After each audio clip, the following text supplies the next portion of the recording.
پدر دانایی به پسرش گفت افرادی که عکسای زیادی از غذاشون در فضای مجازی میذارن از طبقه پایین جامعه هستن، بی تجربه و ناآشنا با ابعاد عمیق‌تر زندگی.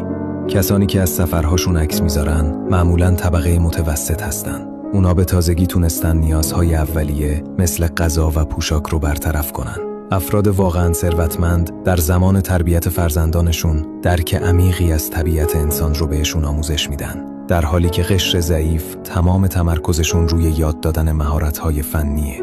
پسر با دقت گوش کرد. بعداً وقتی که در یه دانشگاه خوب قبول شد، پدرش نه داخل فضای مجازی پوز داد و نه یه مهمونی پرزرق و برق گرفت. اون فقط پدر بزرگ و مادر بزرگ رو دعوت کرد برای یه شام خانوادگی ساده. بعد از فارغ التحصیلی پسر کسب و کار خودش رو راه انداخت. کلی پول در آورد و خونه و ماشین خرید. یه روز از پدرش پرسید بقیه پدرها کلی پوز موفقیت بچه‌هاشونو میدن. تو چرا اینقدر متواضعی؟ بهم افتخار نمی‌کنی؟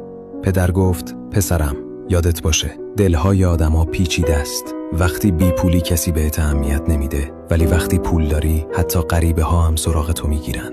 خیلی‌ها شاید به زبون برات آرزوی موفقیت کنن، اما ته دلشون نمیخوان از خودشون بهتر بشی. تو دنیا فقط پدر و مادرن که بدون حسادت واقعا از موفقیتت خوشحال میشن.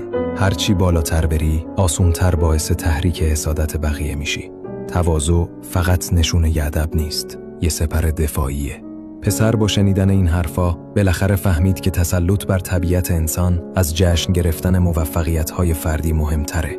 اگه رشد رو دنبال نمی‌کنی، احتمالاً دیگه ما رو نمی‌بینی، ولی اگه این کارو انجام میدی، تبریک میگم. تو هر روز در حال رشدی.